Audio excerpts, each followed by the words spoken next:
Nguhaye ikaze muri iki gitondo cyo kuri uyu wa kane tariki ya 19 z'ukwezi kwa kabiri 2026. Mwaramutse neza, tubifurije kugira igitondo cyiza ndetse no kugumya kunogerwa na gahunda z'uyu munsi. Ni update zituzanye ni muri iki gitondo cya kare, aho n'ubundi birenze umunsi wose, aho tuba twiteze agahenge ku butaka bwa Repubulika ya Demokarasi ya Kongo, ariko ibintu bikaba byamaze kuba bibi cyane.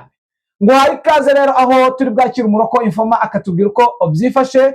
Ni mu gihe n'ubundi uyu mwaka urangiye, General Makanika waharaniye ubwigenge bwa Minembwe yitabarutse. Munyemerere tuze gufata umwanya dutekereza ibigwi bye, ndetse tuze kurebera hamwe ikintu yaharaniye n'icyo yakoze ku butaka bwa Repubulika ya Demokarasi ya Kongo, aho nakubwira ko igihugu cy'u Burundi cyabigizemo uruhare mwirimbuka rye. Nguhaye ikaze rero, uramenya akantu ku kandi, ntabwo ninda mu magambo n'ubundi nk'ibisanzwe. Ikiba kituzanye ni ukubabwira amakuru.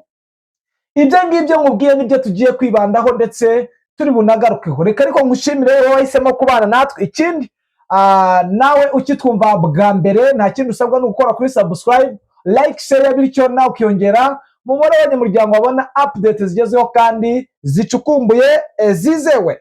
Ntabwo njye ninda mu magambo n'ubundi nk'uko nabibasezeranije. Reka ku murongo wa telefone twakire umuroko Informa atubwire uko byifashe nyuma y'uko n'ubundi agahenge gasa nkaho katari kuboneka muri ibi bice n'ubundi byo mu misozi y'Iminembwe. Turarebera hamwe mu buryo ki ubuvira bwifashe, turebe no mu bindi bice Ibaraka, turebe ko situation imeze. Mu nyemere rero tuze turebe, ukurikirane akantu kandi umenye uko situation imeze.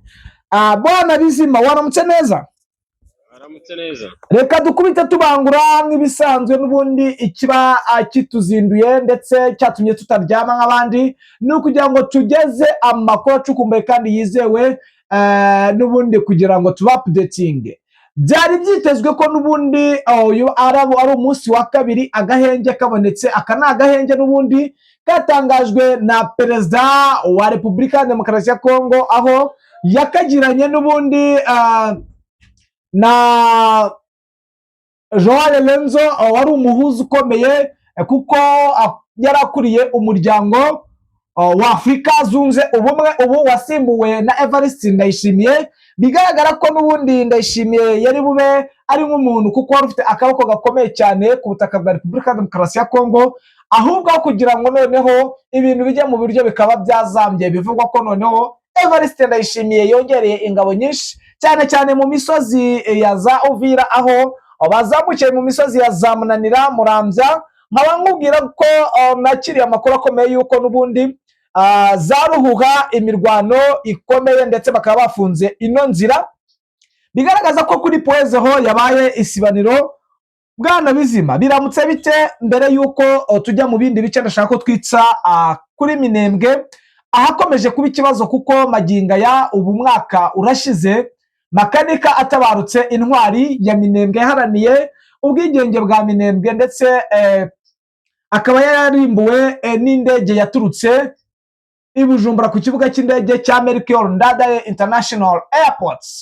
Ni amakuru y'abacukumbuzi babikoze, ariko biravugwa ko n'ubundi iyi ndege yarimbuye Makanika, intwari ya Minembwe, ariho yaturutse. Byifashe bite? Ni akababaro, tunazirikana ikibazo gikomeye yateje, kuko maginga yaba akiriho ntabwo tuba tucyumva ibi bikorwa bikomeje kugenda bikorwa na bamwe mu bahungabanya umutekano, ndetse ukuboko gukomeye ari uko igihugu cy'u Burundi. Byifashe bite? Bimeze bite muri iki gitondo cya kare cyo kuri uyu wa kane tariki ya 19 z'ukwezi kwa 2026? Yego, ko biramutse ku munsi w'ejo hatambutse, urabona ko yari imirwano iri mu duce twinshi cyane tugize iyi misozi miremire ya Minembwe za Poezeho. Ariko muri iki gitondo cy'uru rukerera birumvikana ko muri iki gice cyo hejuru bisa naho nta masasu cyangwa amabomba ari kuvugiraho nk'uko bisanzwe, ariko bimaze kumenyerwa yuko iyo habaye operasiyo ikomeye cyane ku munsi nk'uyu, ubwo bukejo ibintu bisa naho byabaye nk'ibidohoka ugereranyije n'ibitero byabaye umunsi w'ejo washize ni ikintu cyasabaga kubona ko rwose pe byari bikwiye gusa naho habaho ikintu kimeze nko kuba nta bitero bikomeye cyane byakabaye bigabwa uyu munsi, kuko habaye akazi gakomeye umunsi wose guhera ejo hashize mu gitondo kugeza mu masaha ya joro. Byari ibitero mu duce dutandukanye kandi ubona ko ari ibitero bifite imbaraga. Muri iki gitondo cy'uyu munsi rero, muri iki gice cya Minembwe, muri izi nce zatira za Pwezero, cyane cyane muri utu duce ubona ko dusa naho twibasiwe cyane n'imirwano, bitewe n'icyo baba bashaka kugira ngo bigarurire aka gace ka Pwezero cyane, ubona ko ari nako kantu kagenderewe mbere y'ibindi byose. Ubona ko n'ubu byumvikana ko nta masasu akomeye avugwa muri aka kanya, biragaragara ko bijyanye na pozisiyo zihari ndetse na muvoma zihari ku isaha n'isaha, hari amakuru adasanzwe tuhatangaza ko ibintu bisa naho bihindutse, ariko urumva ko hariyo ikintu kimeze nk'aho hari akajagari ku mpande zose bitewe n'ibitero byari ejo.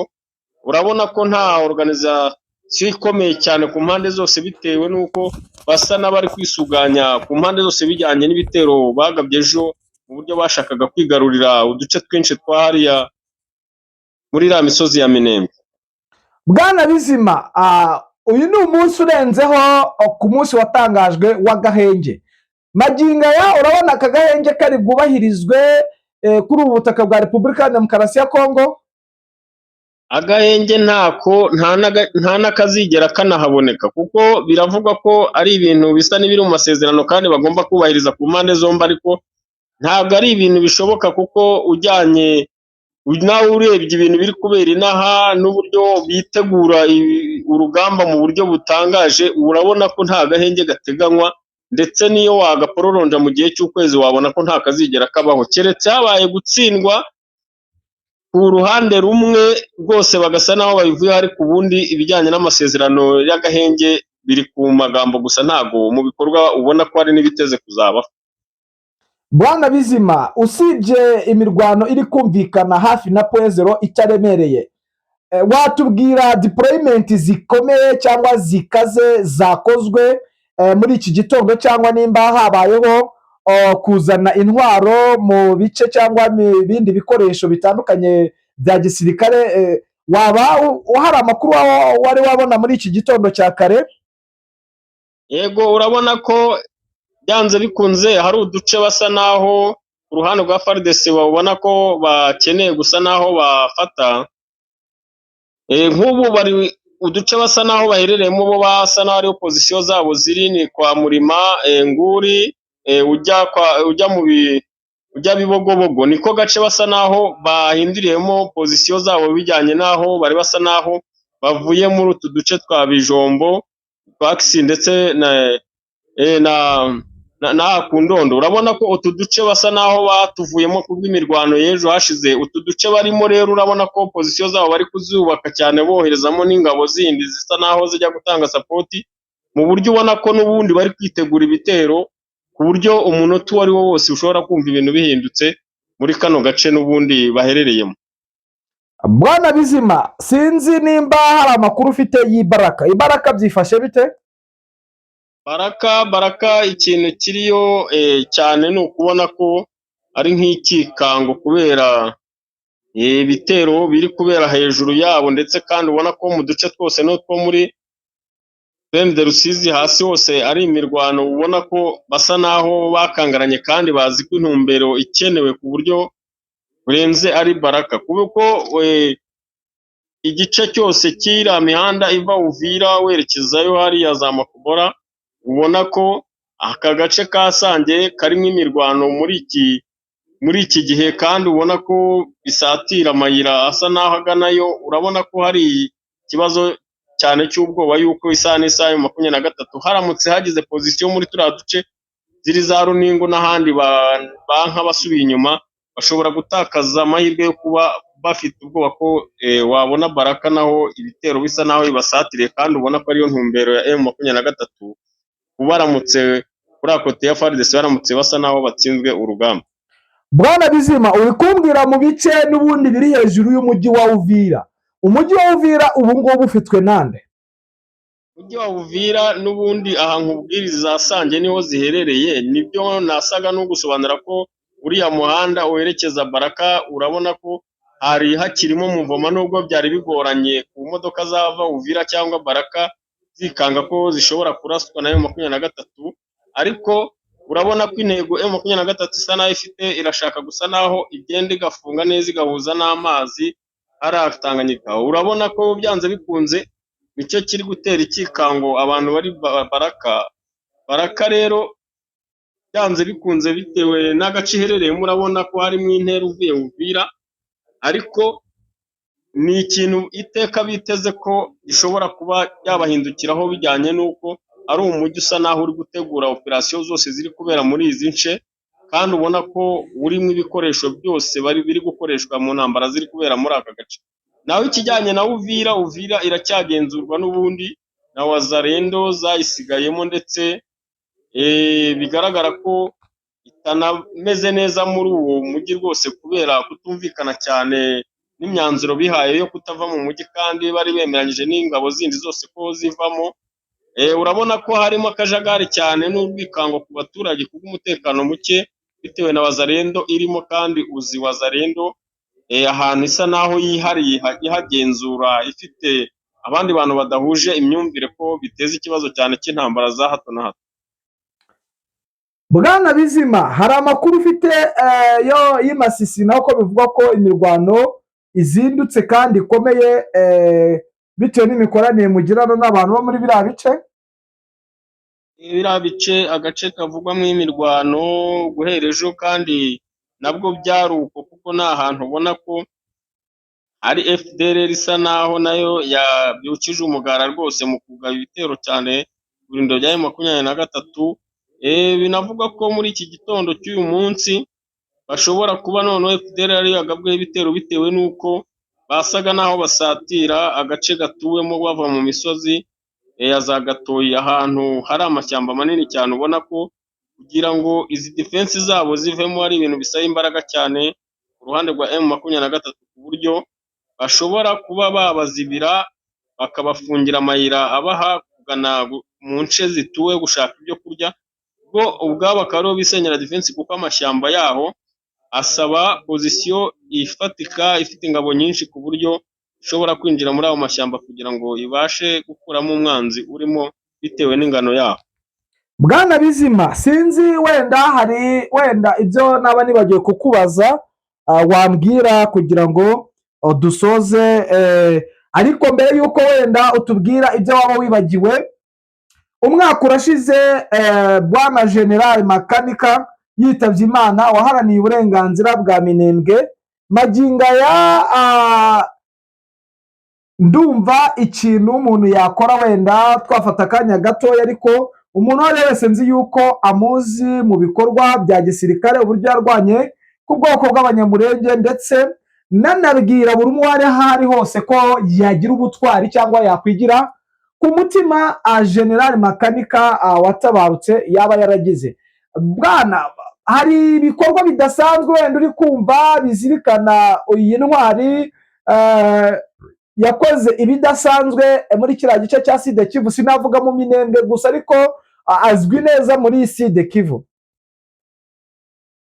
Kivugwa ibyo ni ibintu bizirikanwa, urabizi ko intwari ntabwo ijya bimwe, hari n'abandi benshi ndetse na n'ubu baracyariho, urabizi ko urugamba rugira ibitambo, barahari bunze murye, kandi hari n'abo nawe yunze mu ryabo bamubanjirije. Rero uriya ni intwari muri kariya gace, kandi ndetse no mu tundi duce twose tubasha gusa naho twagiye tubohorwa n'uriya mutwe wa M23 na twirwaneho, ariko ni ikintu kimeze nk'isomo ku bantu bose guharanira uburenganzira bwawe, ndetse urabizi neza ko mbere y'uko warwanirwa n'abandi ugomba kubanza kugira uruhare rwawe, ari nacyo kiranga intwari.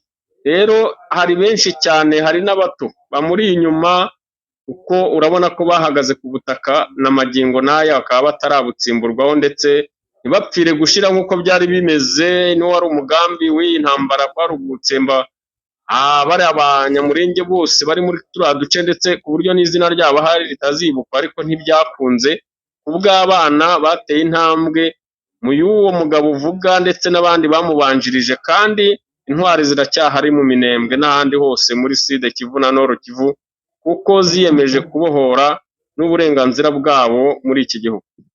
Yes, rero nimba nta kintu wibagiwe reka nkusezere nkwifuriza igitondo cyiza, ubwo urakomeza uturebere situwasiyo zose, ubwo nyine turaza kongera tukubaze utwapudetingi. Yego, urakoze cyane.